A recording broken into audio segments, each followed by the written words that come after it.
और वो खाता 5G से। कल जो है हमने पार्टिकल नेचर के दो प्रूफ पढ़े थे, फोटो इलेक्ट्रिक इफेक्ट और ब्लैक बॉडी रेडिएशन में ये प्रूव होता है कि लाइट का पार्टिकल नेचर है, ठीक है। लेकिन कुछ ऐसी भी घटनाएं हैं जिनसे ना ऐसा लगता है कि लाइट पार्टिकल नहीं है, लाइट वेव नेचर है, ठीक है। तो जो वेव नेचर को सपोर्ट करती हैं वो कौन सी बात है? Wave nature of light.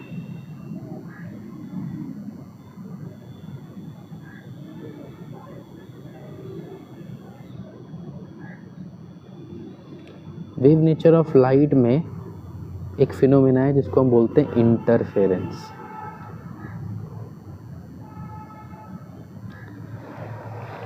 Wave को ऐसे रिप्रेजेंट करते हैं, है ना, ऐसे करके।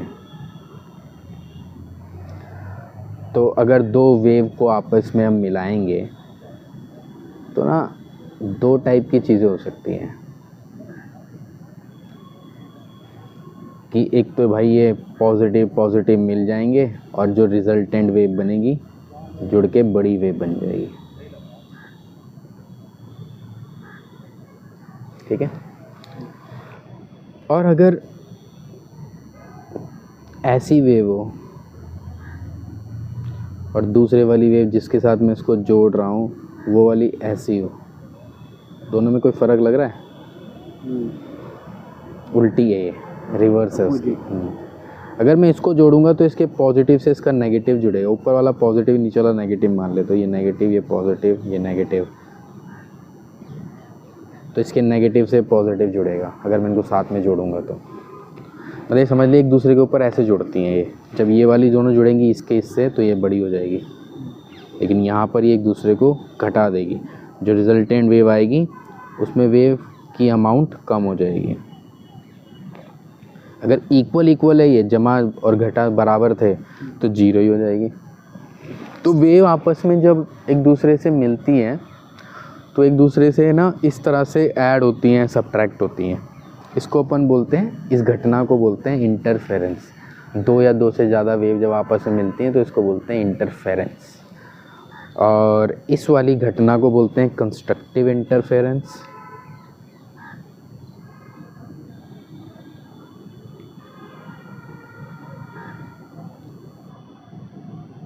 और इस वाली घटना को बोलते हैं डिस्ट्रक्टिव इंटरफेरेंस।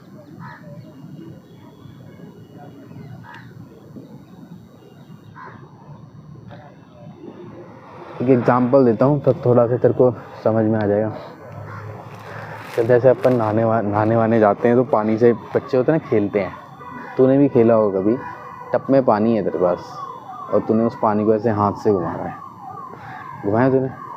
अच्छा, अब उस पानी को घुमाते घुमाते घुमा रहे होते हैं तो पानी ऐसे घूमने लगता है, किनारे की तरफ ऊपर की तरफ थोड़ा उड़ जाता है, बीच में से थोड़ा नीचे चला जाता है ना। तूने एक चीज़ और की होगी, पानी को घुमाते घुमाते बीच में रिवर्स घुमाना शुरू कर देना। तो जब रिवर्स घुमाना शुरू कर देते हैं तो क्या पानी तुरंत रिवर्स घूमना शुरू कर देता है? नहीं। जो पहले पानी में तूने डिस्टर्बेंस डाल रखी थी ना, वो पानी को एक डायरेक्शन में घुमा रही थी, अब दूसरे वाले दूसरे डायरेक्शन में घुमा रही है। दोनों वेव हैं, वो वैसी ही डिस्टर्बेंस को वेव कहते हैं, बस उसकी शेप सर्कुलर है और जो हम पत्थर फेंकते बनाते हैं वो एक लाइन में जा रही होती है। अब जैसे तू दूसरे डायरेक्शन में वेव डालता है तो दोनों वेव एक दूसरे को कैंसिल करती हैं, ये होता है। और पहले ज़ीरो होता है, पहले पानी एक दूसरे से टकराएगा, रुकेगा, फिर धीरे धीरे दूसरी डायरेक्शन में घूमना शुरू करेगा, क्योंकि तू और एनर्जी दे ही रहा है, हाथ से घुमा ही रहा है। तो ये जो हमारे आसपास वेवों का जुड़ना घटना है, ये इंटरफेरेंस कहते हैं इसको, कंस्ट्रक्टिव और डिस्ट्रक्टिव। वेव ही ऐसा कर सकती है, बस समझ रहे बात को। हमने ना लाइट के साथ एक्सपेरिमेंट करके देखा और हमने देखा लैब में लाइट का भी इंटरफेरेंस होता है, ठीक है। दो लाइट की वेव्स आपस में जब मिलती हैं तो बिल्कुल इसी तरीके से जुड़ती घटती हैं जैसे कोई वेव जुड़ती घटती है। तो उससे ये माना जाता है कि लाइट का क्या नेचर है? वेव नेचर है, समझ। ऐसे बहुत से साइंटिस्ट हैं, जैसे आइंस्टाइन है, को वो प्लैंक का नाम सुना तूने, ये तो वो लोग हो गए जो पार्टिकल नेचर ऑफ लाइट पे बिलीव करते होंगे। लेकिन कई ऐसे भी साइंटिस्ट हैं जिनका नाम पता नहीं तूने सुना नहीं सुना, लेकिन वो वेव नेचर ऑफ लाइट पे बिलीव करते थे। उसमें से एक आदमी था जैसे हाइगन्स था, ठीक है, यंग्स था, ठीक है, ये सब नाम कम सुने होंगे लेकिन ये भी फेमस लोग हैं। तो अब इन लोगों का ये विश्वास था कि भाई लाइट जो है ना वो वेव नेचर की है। एक एक्सपेरिमेंटल प्रूफ है कि लाइट ऐसे जुड़ती घटती है, तो इसी से लगता है लाइट वेव। अभी और ज़्यादा नहीं पढ़ेंगे, वो वाली घटना जिसमें हम लाइट को चेक करते हैं ना लाइट वेव है कि नहीं है, उसको डिटेल में नहीं पढ़ रहे हैं हम, वो पढ़ेंगे हम फिज़िक्स में जब हम ऑप्टिक्स पढ़ रहे होंगे लाइट से रिलेटेड, ठीक है, अभी नहीं पढ़ेंगे। अभी तो बस इतना समझ लें कि इंटरफेरेंस एक ऐसी घटना होती है उस घटना को कहते हैं जिसमें वेव आपस में ऐड होती है, जिसके दौरान वो एक दूसरे के साथ या तो कंस्ट्रक्टिव इंटरफेरेंस कर सकती है, इंटरफेरेंस मतलब वेव का मिलना, या डिस्ट्रक्टिव इंटरफेरेंस कर सकती हैं, ठीक है। अच्छा, एक और घटना है उसको डिफ्रैक्शन बोलते हैं। इंटरफेरेंस जैसी होती है, बस इसमें 2 से ज़्यादा वेव होती हैं। डिफ्रैक्शन बिल्कुल ऐसी घटना है, बस इसमें 2 से ज़्यादा वेव आपस में जुड़ती घटती हैं। प्रूफ ये भी यही करता है कि लाइट का क्या नेचर है, वेव नेचर है, ठीक है। अब मैं कोई भी एक्सपेरिमेंट डिस्कस नहीं कर रहा इसका अभी, समझ में आ रही बात, सिर्फ इसमें क्या होती है। अब मैं इसकी डेफिनेशन लिख देता हूँ ताकि ये डेफिनेशन के पॉइंट ऑफ व्यू से लिख जाए, जब कभी फिज़िक्स में पढ़ेंगे तो वो पढ़ेंगे कि ये घटनाएं क्या थी वेव ऑप्टिक्स में। तो अब फिनोमेना ऑफ interfering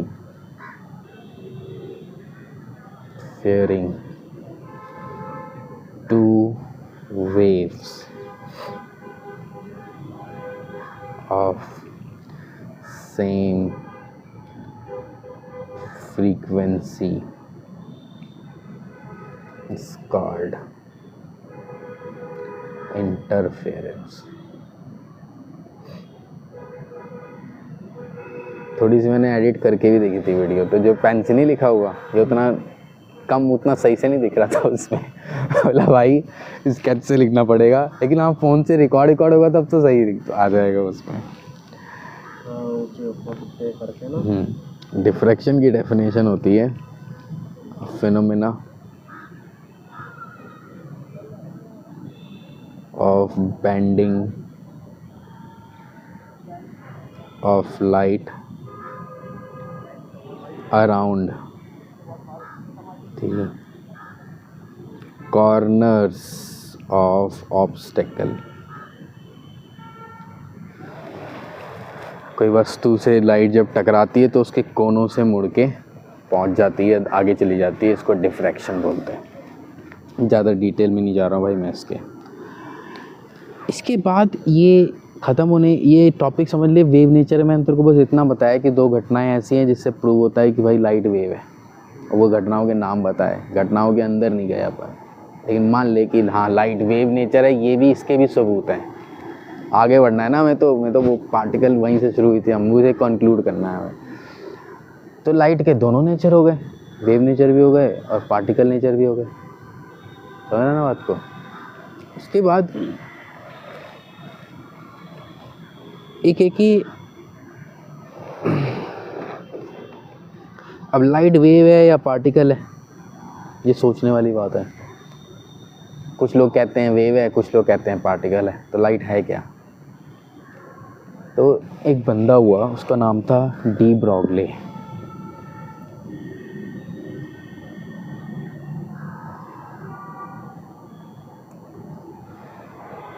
उसने ना एक हाइपोथेसिस दी। हाइपोथेसिस ऐसा प्रिंसिपल होता है ना जिसको तू प्रूफ तो नहीं कर सकता, लेकिन वो हमेशा एक्यूरेट है, मतलब वो एक्सप्लेन तो कर रहा है सब कुछ, बस तो उसको प्रूफ नहीं कर सकता, लेकिन वो करेक्ट होता है।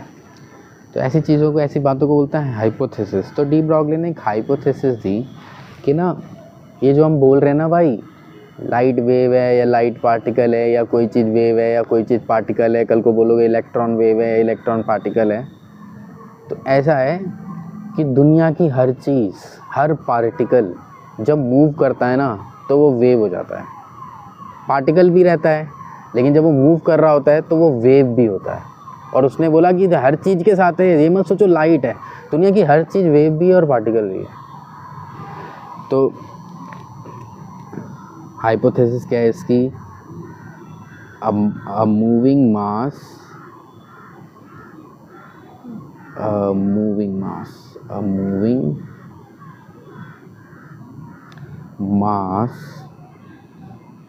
associated with a wave। कोई भी मूविंग चीज़ जो है, मास जो है, उसके साथ हमेशा एक क्या होती है? एक वेव होती है। whose wavelength is given by, जिसकी वेवलेंथ जो है वो इस फॉर्मूले से दी जाती है, lambda is equal to h/p। अब ये h क्या है, ये लैम्डा क्या है याद है तो ठीक है, नहीं तो वेवलेंथ है ये, यहाँ लास्ट में पढ़ाया था। एक वेव की जो लेंथ होती है इसको हम क्या बोलते हैं? वेवलेंथ। तो हर चीज़ वेव है और उसकी वेवलेंथ इस फॉर्मूले से निकाल सकता है। ये h क्या है? प्लैंक कांस्टेंट है। p क्या है? मोमेंटम है। मोमेंटम कुछ नहीं होता, मोमेंटम होता है बस mv, मास इनटू वेलोसिटी। कहते दुनिया की हर चीज़ वेव है और उसकी वेवलेंथ तुम ऐसे निकाल सकते हो, है ना? तो अजीब सा लगता है सुन के ये बात कि यार हर चीज़ वेव है। मैं भी वेव हूँ क्या? अगर मैं भाग रहा हूँ तो क्या मैं भी वेव हो जाऊँगा? या मैं पार्टिकल? तुझे क्या लगता है मैं पार्टिकल हूँ, वेव हूँ? या कोई भी चीज़ पार्टिकल है ना भाई, पेन पार्टिकल है जो हमारी समझ है। तो अगर मैं भागूंगा तो भी तो मैं पार्टिकल ही तो रहूँगा। नहीं, कहता नहीं, अगर तू भागेगा तो वेव हो जाएगा। तो निकाल के देखता हूँ मैं, अगर मैं भागूँ तो मेरी वेवलेंथ क्या होगी। एक इलस्ट्रेशन देख। मान ले मेरा मास कितना होगा तेरे हिसाब से? कुछ भी मान ले तो बता ना कितना होगा। 1 ग्राम? 5 ग्राम मान लेते हैं। नहीं, कुछ भी नहीं मानते, इसलिए मैंने बोला मेरा मास, वरना मैं 5 ग्राम से नहीं शुरू करता। 5 ग्राम कहूँगा मैं, अंदाज़ा ही लगाना है, लेकिन थोड़ा आसपास वाला अंदाज़ा लगाओ।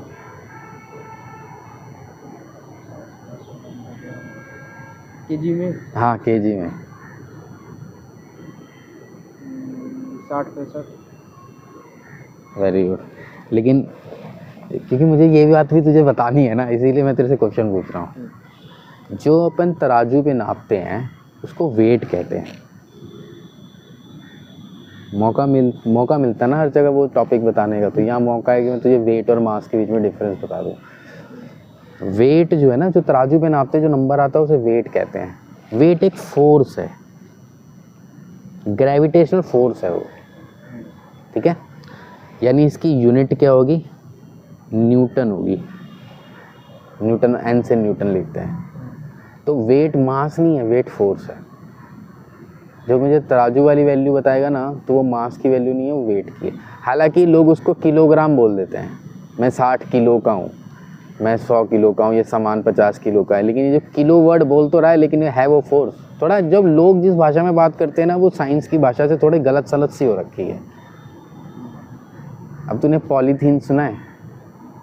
उसका नाम होता है पॉलीइथीन, लेकिन लोग पॉलीथीन बोलते हैं ना उसको, ई खा जाते हैं कि बस एक नाम बन गया, उनको मतलब समझ में आएगा तो नाम भी लेंगे। तो बिल्कुल उसी तरीके से ना, किलोग्राम है मास की यूनिट, लेकिन उसको हमने जनरलाइज कर दिया है। देखो वेट अगर W है ना, तो mg होता है फॉर्मूला। m मास है, g ग्रेविटी एक्सेलरेशन है, ये गुरुत्वाकर्षण बल है ना। एक्सेलरेशन क्या होता है? Rate of change in velocity. जब कोई चीज़ ऊपर से नीचे की ओर गिरती है तो उसकी स्पीड बढ़ती जाती है, तो यानी उसका भी क्या हो रहा है? एक्सेलरेशन हो रहा है। कोई चीज़ अगर नीचे से ऊपर फेंकेगा तो उसकी स्पीड कम होती जाती है, यानी उसका डी एक्सेलरेशन हो रहा है। तो यानी गुरुत्वाकर्षण के कारण एक एक्सेलरेशन है। उसका मान ना निश्चित है, उसका मान कितना होता है? 9.8 मीटर पर सेकेंड स्क्वायर। ये वैल्यू है अर्थ की ग्रेविटेशन की। कोई चीज़ ऊपर से नीचे गिरती है तो 1 सेकंड में उसकी इतनी वेलोसिटी चेंज होती है। कोई चीज़ नीचे से ऊपर जा रही होती है तो 1 सेकंड में उसकी वेलोसिटी इतनी कम होती चली जाती है, ठीक है? तो अगर ये m मास है तो मुझे अगर वेट पता है तो m हो जाएगा W/g। तराजू पे मैं तोलूँगा तो मेरा मान ले 50 आ गया। किलोग्राम बोलते हैं उसको, किलोग्राम की जगह असली यूनिट क्या है उसकी? न्यूटन। ठीक है। किलोग्राम बोल रहा है तो तुझे वेट बोलना पड़ेगा, इसका वेट है इतने किलोग्राम, तब लगेगा कि हाँ ये वेट के बारे में किलोग्राम की बात कर रहा है, मास की किलोग्राम की बात नहीं कर रहा। तो 50 न्यूटन, फिर 9, इसकी जगह 10 ले लेते हैं, अप्रॉक्सीमेट कर लेते हैं, क्या आया 5। तो मैं भले ही 50 किलोग्राम आ रहा है लेकिन इधर अंदर मास कितना है, सिर्फ कितना मास है 5 किलोग्राम। तो मेरा मास कितना हो गया 5 किलो, समझ गया ना। तुझे भी तेरा निकालना है मास, तो 9.8 से डिवाइड करना है बेसिकली, ठीक है। वेट को, वेट क्या है जो तराजू पे आती है वैल्यू, वो वेट है। मान ले मैं भाग रहा हूँ, अब कितनी स्पीड से भाग सकता हूँ मैं, ज़्यादा से ज़्यादा 10 मीटर पर सेकंड मान लेता हूँ मैं, कैलकुलेशन ईजी रहेगा, ठीक है। लैम्डा क्या वैल्यू होती है एच की, याद है 6.626 into 10 to the power -34। M की वैल्यू 5, 10, ठीक है। इसको मैं ऐसे लिख दूँ 6.626 divided by 5, 10 to the power -34। अच्छा यहाँ 10 की पावर 1 है ना, अगर ये ऊपर जाएगा तो 10 की पावर -1 हो जाएगा ना, उस दिन बताया ना पावर का साइन चेंज हो जाता है ऊपर नीचे जाने से। और बेस सेम होना तो पावर जुड़ जाती है, तो 10 की पावर -34 -1 तो कितना हो जाएगा 10 की पावर -35। और 5.6.6126 को डिवाइड करेगा ना तो 1.1 समथिंग आएगा, नहीं आएगा। 5 एकम 5, 6 पे 5, एक ही पे तो कटेगा। इसको अप्रॉक्सीमेट कर लेते हैं, चलो 1.1 समथिंग आ गया। तो लगभग ये मेरी वेवलेंथ आ रही है। अगर मैं भागूँ ना, हमें पूरी एग्जैक्ट वैल्यू नहीं चाहिए, एक से अंदाज़ा लग जाएगा अपने को, मीटर में होगी लेंथ है ना, ये एक तरह की वेव की लेंथ होती है, तो ये मीटर में नापी जाती है। तो अगर मैं 10 मीटर पर सेकंड से भाग रहा हूँ ना भाई, तो मेरी जो वेवलेंथ होगी ना वो लगभग 10 की पावर -35 मीटर की रेंज में होगी। तो है ना वेवलेंथ है तो मेरी वेव हूँ। अच्छा, दुनिया में सबसे छोटी चीज़ क्या होती है, जैसे तूने सबसे छोटी चीज़ वो है ना इलेक्ट्रॉन, प्रोटॉन, न्यूट्रॉन है। जो न्यूक्लियस प्रोटॉन जो होता है ना, एक प्रोटॉन का साइज़ होता है 10 की पावर -15 मीटर की रेंज में। यानी ये प्रोटॉन से भी करोड़ों करोड़ों अरबों अरबों गुना ज़्यादा छोटा हो गया। 35 है ना, जितना ये नंबर माइनस का बड़ा होता है उतना ये नंबर छोटा होता जाता है, पता है ना, एक दिन बताया था। तो -35 तो इससे अरबों खरबों गुना छोटा और है। तो प्रोटॉन से भी कोई छोटी चीज़ को बोलना चाहिए मुझे है, इतनी छोटी चीज़ तो एग्जिस्ट नहीं करती, कोई मतलब नहीं है ऐसी चीज़ का। तो इसीलिए हमारी जैसी बड़ी बड़ी चीज़ें जब भागती दौड़ती भी हैं तो वो वेव भी, लेकिन उनका जो वेव कैरेक्टर इतना स्मॉल है कि हमें लगता ही नहीं कभी वेव है। लेकिन यही इलस्ट्रेशन इलेक्ट्रॉन पे कर, फॉर इलेक्ट्रॉन, मतलब यही बात मैं इलेक्ट्रॉन पे लगाऊं तो इलेक्ट्रॉन का मास कितना होता है याद है, 9.1 into 10 to the power -31 kilogram, ठीक है। इलेक्ट्रॉन बड़ी तेज़ चलता होगा, मान लिया 1000 मीटर पर सेकंड की स्पीड से चल रहा है। तो इसका एक रफ निकाल के देखते हैं, अंदाज़ा लग जाएगा हमें कि अगर इलेक्ट्रॉन चलता है तो क्या वो वेव होता है। तो 6.626 into 10 to the power -34, M की value 9.1 into 10 to the power -31 और 10 की पावर 3। माइनस का नंबर है ना दोनों तरफ, तो एक कैंसिल हो जाएगा। तो 34 में से 31 घट जाएगा, सिर्फ कितना बचेगा -3 बच जाएगा। ये 10 की पावर 3 ऊपर चला गया तो क्या हो गया, 10 की पावर -3 यहाँ बचा हुआ है, ये वाला ऊपर चला गया, ये भी हो गया 10 की पावर -3। बेस सेम होती है तो पावर जुड़ जाती है, 10 की पावर -6 हो गया। और इससे जो भी आए, लेकिन इसकी रेंज देख रहा है कितनी है, 10 की पावर -6 की रेंज पे है यहाँ पर जो भी आ जाएगा। लेकिन ये हमें तो अंदाज़ा लगा रहे हैं बस हम कि क्या हो रहा है। ये 10 की पावर -6 तो पता है तेरे को, एक मॉलिक्यूल का साइज़ इतना, मॉलिक्यूल का साइज़ या बहुत सारे बैक्टीरिया होते हैं इस साइज़ के, तो हमारी सेल होती है इस साइज़ की। तो मतलब ये साइज़ इम्प्रैक्टिकल नहीं है इसकी तरह, ये होता है, इस रेंज में चीज़ें होती हैं, ठीक है। तो एक इलेक्ट्रॉन वेव की तरह हम देख सकते हैं, लेकिन एक इतनी बड़ी चीज़ को हम वेव की तरह नहीं देख सकते। अभी तो ये भी एक वेव ही है, लेकिन इसकी वेव की जो मैग्नीट्यूड है is very very very very small, therefore it only occurs as a particle. But for a electron it is a particle, but when moving it has a wave. इसका wave जैसा nature है. तो de Broglie ने इस वाली problem को ठीक किया. ये जो बहस थी कि भाई लाइट का नेचर वेव है कि पार्टिकल है, समझ में बात आ रही है. टाइम हो गया 2:45. कब तक है तेरे पास टाइम? कुछ टाइम तो नहीं जाने का तेरा?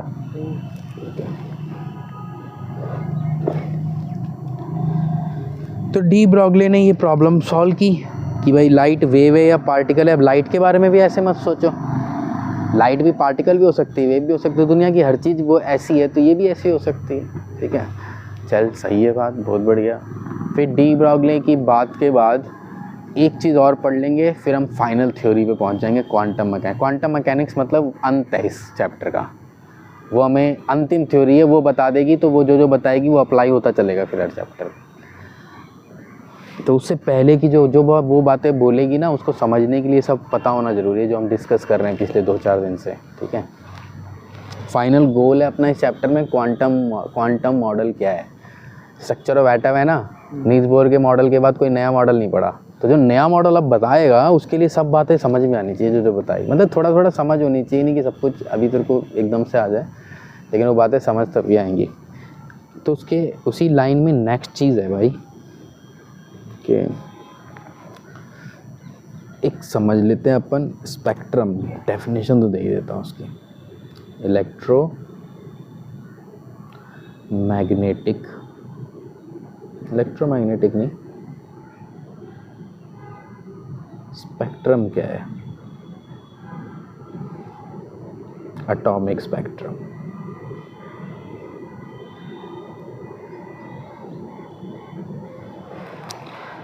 देख, सपोज मेरे पास ना एक बॉक्स है, इस बॉक्स में ना कोई एक गैस है, कोई भी गैस मान ले, हाइड्रोजन मान ले, हीलियम मान ले, कोई भी एक गैस मान ले. तो इसके अंदर एक गैस है और मैंने ना इसमें वाइट लाइट डाली. वाइट लाइट, यहाँ से वाइट लाइट आ रही है. और ना बीच में मैंने क्या किया, एक प्रिज्म रखा.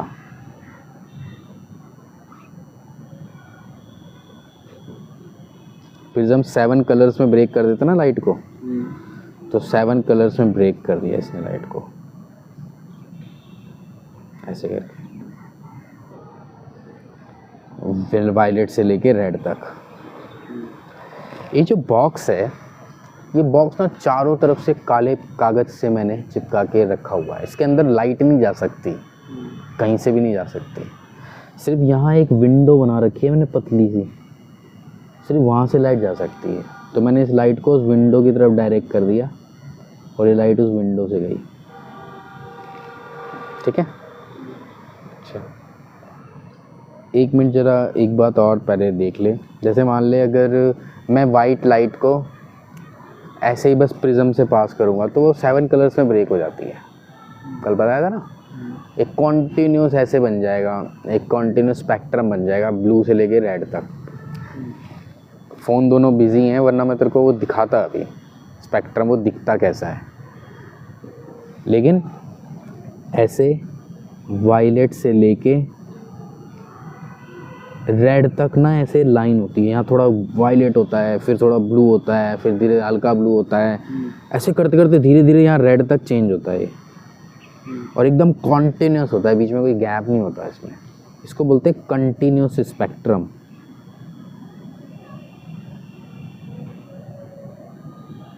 ठीक है, अच्छा अब वापस इस पे आ जा.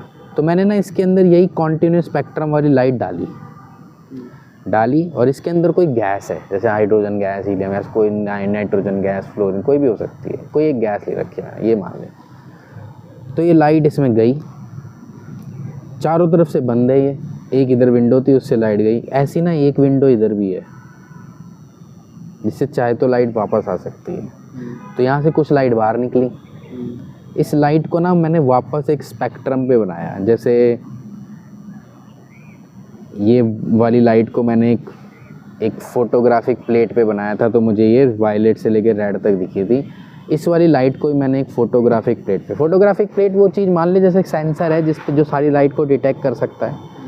पहले के टाइम पे फ़ोटो, अभी तो हम डिजिटल कैमरा यूज़ करते हैं ना, लेकिन पहले के टाइम पे जो फ़ोटोज़ होती थी वो रील वाले कैमरे से यूज़ होती थी। पता तेरे को कैमरे के बारे में? कौन सा था? उसमें रील डला करती थी, सुना है कभी उस कैमरे का? हैं, ब्लैक वाली रील डलती थी। तो वो एनालॉग सेंसर होते थे। वो रील के ऊपर ऐसा केमिकल लगा होता था जिसके ऊपर जब लाइट पड़ती थी ना, तो उस केमिकल में केमिकल रिएक्शंस होती थी जिससे पैटर्न बनते थे उस पर। फिर उस पैटर्न से हम केमिकल रिएक्शन के थ्रू एक कागज़ के ऊपर उसको प्रिंट करते थे। पहले छोटी प्रिंट होती थी और फिर उसको एनलार्ज करते थे, बड़ा करते थे। तो ऐसी एक मटेरियल होता है, उसको बोलते हैं फोटोग्राफिक प्लेट, जिसके ऊपर तू लाइट डालेगा ना तो उसका स्पेक्ट्रम बन जाएगा, जो लाइट है उसमें सब आ जाएगी। तो ऐसे ही मैंने इसका एक स्पेक्ट्रम यहाँ भी बनाया। तो बिल्कुल ऐसा ही आना चाहिए ना, वायलेट से लेकर रेड तक आया भी, बिल्कुल ऐसा ही आया भी। बस एक चीज़ अलग थी, बीच बीच में ना कहीं कहीं काले रंग की लाइनें थी, कहीं काले रंग की लाइनें थी, ब्लैक लाइंस।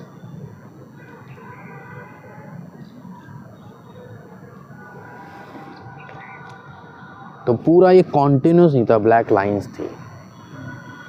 क्या एक्सप्लेनेशन हो सकती है इसकी? तो किसी ने बोला कि भाई एक हो सकता है कि जब ये लाइट इसमें गई है तो जो यहाँ गैस है, उस गैस के एटम ने ना कोई वो वाली लाइट है ना एब्जॉर्ब कर ली है, तो वहाँ की लाइट गायब हो गई है, इसलिए यहाँ वहाँ लाइट नहीं आई, इसलिए वहाँ काली लाइन है। काली लाइन का मतलब वहाँ कोई लाइट नहीं है ना, कल ही बताया था, काला मतलब वहाँ से कोई लाइट नहीं आ रही।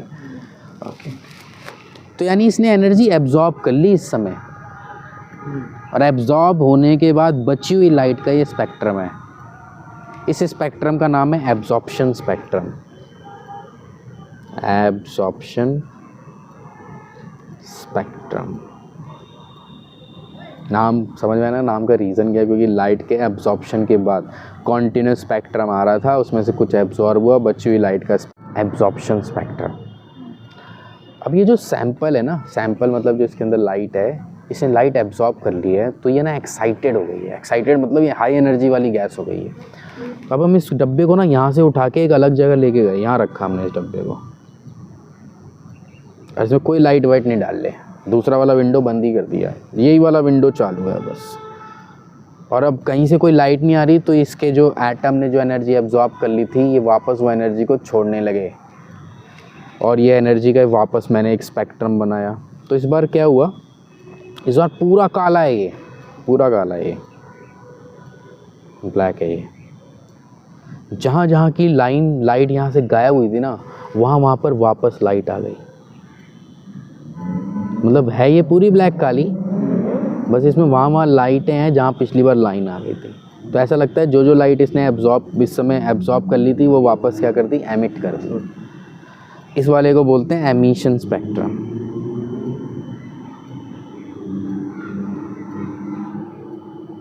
इसका एक और नाम है, इसको लाइन स्पेक्ट्रम भी बोलते हैं। ठीक है, ये अंतिम चीज़ है जो हमें पढ़नी थी। अब हम सीधा क्वांटम की बातें कर सकते हैं। ठीक है, एक मैं इसको एंड कर रहा हूँ इसका, बस अब इनकी डेफिनेशंस वगैरह लिख के।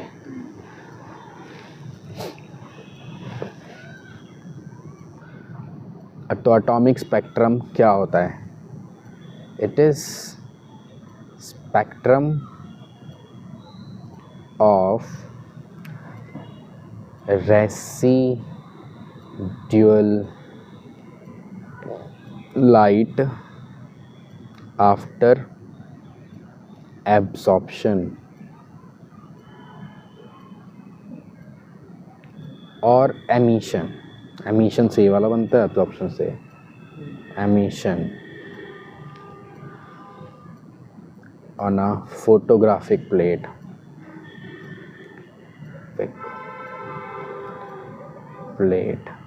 is called atomic spectrum.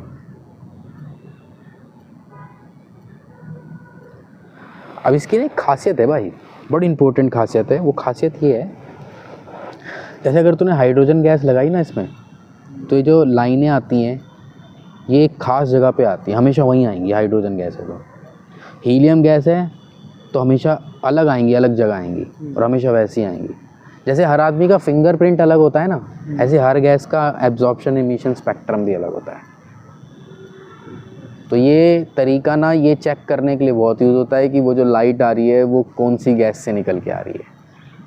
अब जैसे सूरज किस चीज़ से बना हुआ है हमें पता है, तो हम सूरज पे गए थोड़ा ना है, कैसे पता हमें फिर किस चीज़ से बना है? तो सूरज से आने वाली लाइट का ना हमने स्पेक्ट्रम बनाया और देखा कि वो जो स्पेक्ट्रम है वो कौन कौन से एलिमेंट छोड़ सकते हैं।